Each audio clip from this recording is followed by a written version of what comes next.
this may end up being kind of like a series of questions. Um, but I saw a video. It was very short, but I don't know. It was just like seemed to sum up so much that you did. I don't know when you filmed it. I think it said something like November or yeah, recently because you Mm. had that tricky kind of sheet behind you, so that Mm. I've seen. Yeah, that was recent then, yeah. Yeah. Anyways, you're talking about how there's a person who's of course I don't remember the exact words, but you said something to the effect of there's a person who's um, energetically or intellectually trying to find something like a solution, Mm. and that what they really want to find is already present, and Mm. then the lack of seeking or something to that effect. Mm. Is that you recall saying something like that in a So video? Or I don't. I think I say that so often. So yeah, yeah, I recall saying that many times. Yeah. Hmm. yeah. So and then that you were talking about lack earlier, right? Mm. So to me, it seems like in my experience that um, I get kind of a so what's here right now is not enough, Mm. right? That's what Which you I think feel. a lot of That's people, what you feel.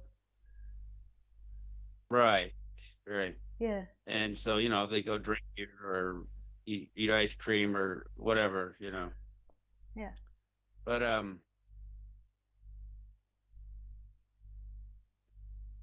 yeah, that kind of lack, like what's here right now, what already is not enough. So I've got to go find something, and spiritual seeking is, I think, one of those mechanisms of coping, or Mm. for lack of a better term. Yeah. And and then going further, I've I wouldn't. noticed that Sorry. if you Can I can, just say that? I wouldn't say that it's the only making the person feel better. I would say that spiritual seeking, there's different. There's different elements to it. There is making the person feel better. There's relaxing the person. There's also the identity. It makes you feel better that there is something that you found that might help you out, so it gives you hope. So there is all these personal things. But I would say also something else can sort of like I suppose you could call it resonance, like know this, well, it's been talked about. So there can be something that's beyond the person that when it gets into spiritual seeking that is hearing that as well. So I wouldn't say it's all the person that's seeking in spirituality. yeah, I see what you're saying. Like it, Like I remember, it was okay. just this one time, like I think I was on a Rupert Spira retreat. This was many years ago when Oh, he used to have them at his house, and and like when he, as the week went on and he was speaking, there, there was just like something else that's coming forward, like this emptiness is presenting itself. So I could feel it, and it would go in and out. Like so, I'd be sitting there listening, and then there would just be this expansion that would happen, and you couldn't really name it. Like I couldn't tell Rupert about it, or I couldn't like measure it or anything. It was just an absence, and an expansion would happen. And that wasn't Mm-hmm. mental. That wasn't me intellectually getting something. That was something else coming forward, which had been hiding in the background. I mean, in a way, it can't come forward because it is forward, backwards, upside down. It's everywhere. It's ground, top. It's everything. But it's seemingly in the human gets hidden behind stuff, and it becomes contracted, even though it's not. It feels like it's the consciousness is in the personal awareness, and then that begins to break, and then there's something else that comes forward, and then there would just be like an intimacy, is what he was saying, and it would be listening for another place, and it just felt like love of love, just, and it was just celebrate. There was like some form of celebration of this.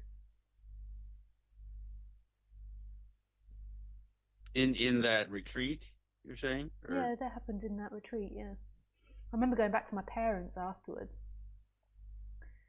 my parents' uh, house, and then they started talking, about the mundane and life and everything. And I remember, like, I was so blissed out and so expansive. And I remember this, like, after a week retreat, every day hearing this message, and then coming back and speaking about the personal, and just, like, it was so weird.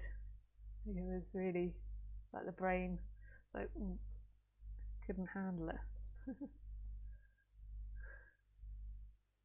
uh. So yeah,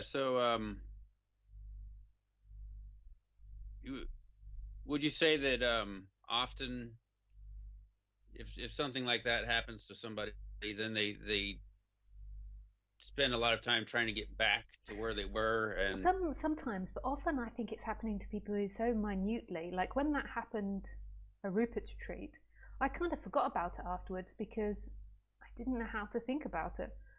So I didn't really remember all these experiences until I had the big shift, and it became very obvious, and this expansion happened. And then there was a looking back and seeing how often it was happening. What happens in the beginning is the expansiveness happens, and then what the person realizes is that they just feel good.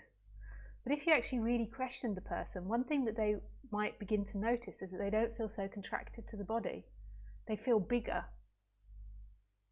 hmm, more spacious, and this is happening actually all day to people.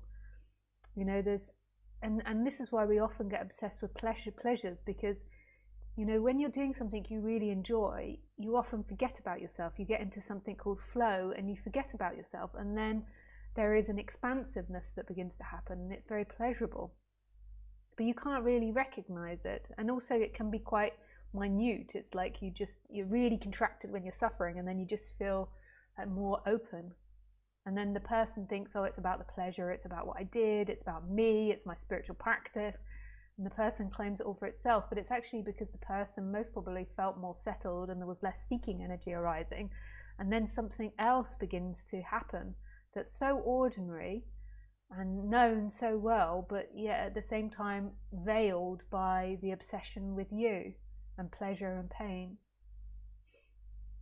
yeah, it's like that pleasure is kind of a parting of the clouds Mm. of something that's already there, right? Mm. Yeah, I mean, and then something already there shines through, Mm. Mm. and then once the pleasure's over, the cloud comes back or something, and then Yeah. so the person uh, associates that the sun doesn't exist unless the clouds part, kind of Yeah. thing, right? Yeah. Yeah. Yeah.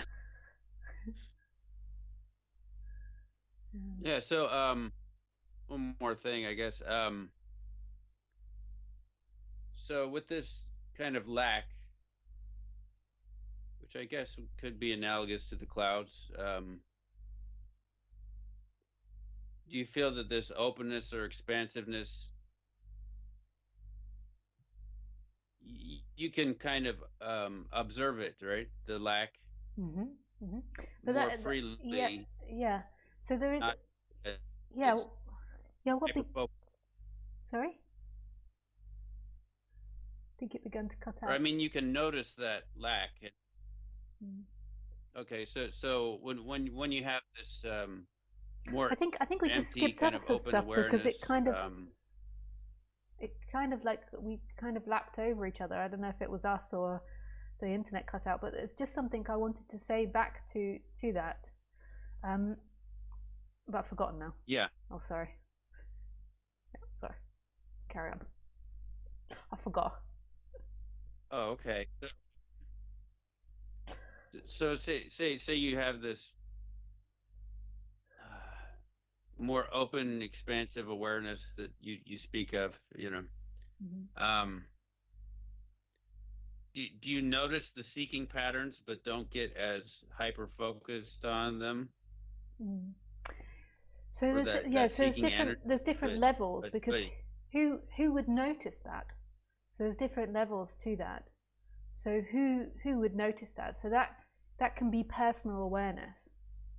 So what begins to happen when you get into this subject or you get into therapy or anything that's an inward exploration, you begin to notice that um, that there is this monologue appearing in the body, and there are thoughts appearing in the body, and there's emotions appearing in the body, and you can also see that there can be a detachment from that. So there can be some part of you that becomes aware of that.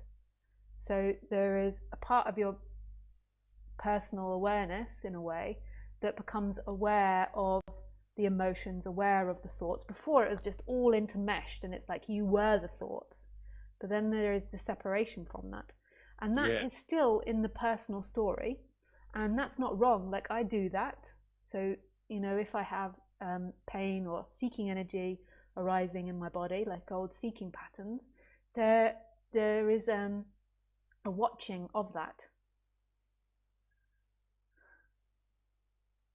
So the personal awareness watches it, knows it's happening, reports it, labels it, does an exploration into the body, but that's still in the personal story of you because it's something which can be seen. So anything that can be seen isn't the true consciousness, but that is part of the process. And this is like a really healthy process, and it's really good for the person to do because then it stops the person being so reactive. It's sort of, before, if anger arose, then it was just like your thoughts about anger and the anger are so intermeshed, then there's just like a reaction and an acting it out. So this hmm this whole thing like separates and calms the person down and is very healthy for the person. And the person can even move its attention into this moment. It can't really move its attention into the big consciousness because the person is always in time, but it can seemingly move it into the moment or seemingly move it into itself. So it's like the personal awareness moves its attention into the personal awareness. And this is a really healthy practice. And what teachers suggest is that when you do that, then you begin to disappear and then something else takes over. I don't know if that's true, like, but that's what they say. But I do know that settles the person down, is really healthy for the person. So the practice of moving the attention into the I am or into consciousness and becoming aware of the person and conscious of the person, but it's still all in the personal story. But there's nothing wrong with that. Like that's whatever you do in this life is always going to be in the personal story. I make coffee. It's the Lisa character personality that's making the coffee. And then on the ultimate level, you could say like it's God making the coffee, like so God is acting through Lisa to make the coffee, but it's seemingly Lisa that does it. Does that make sense, or is that really confusing? um,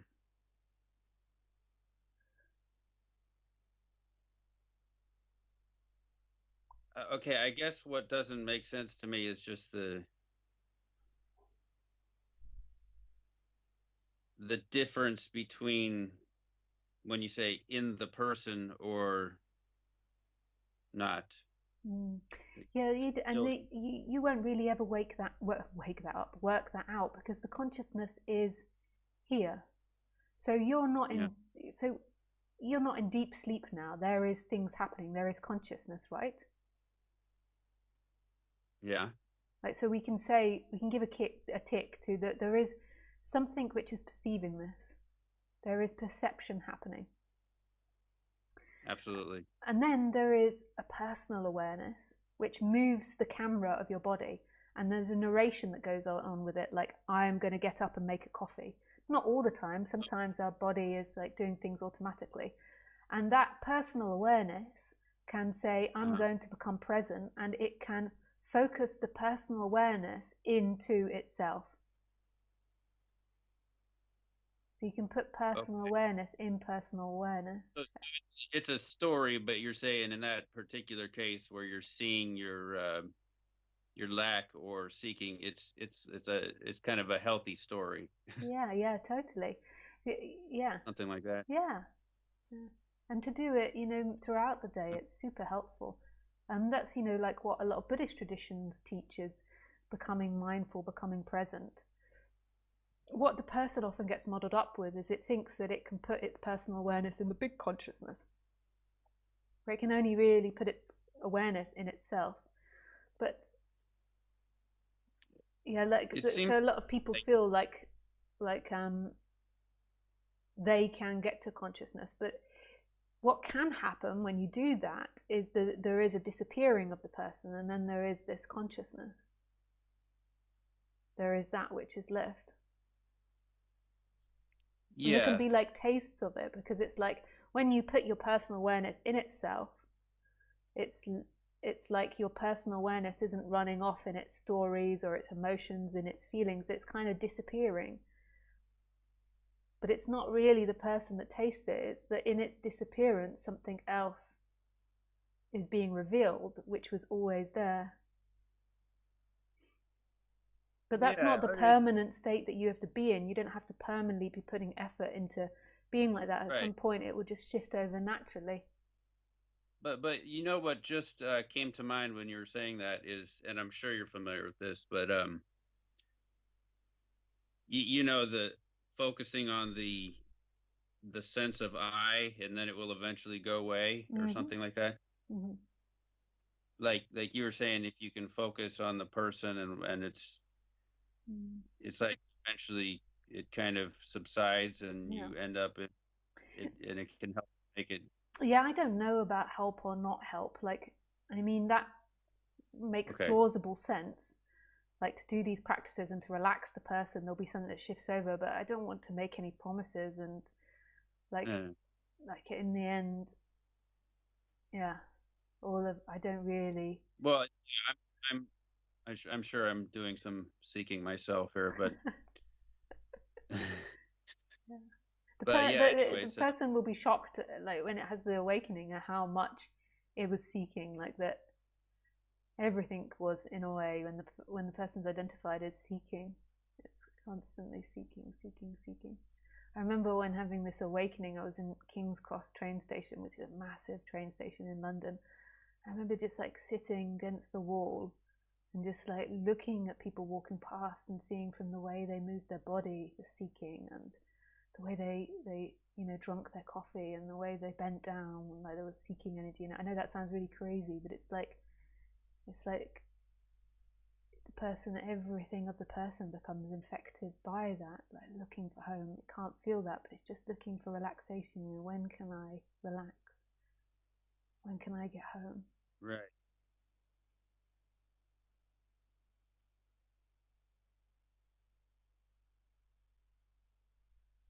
Noticing seeking, huh? Yeah. It's an interesting concept.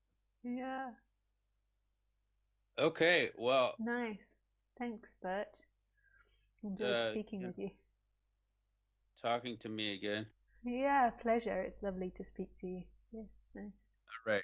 See you next Thank time. you. Bye. Yeah. Bye.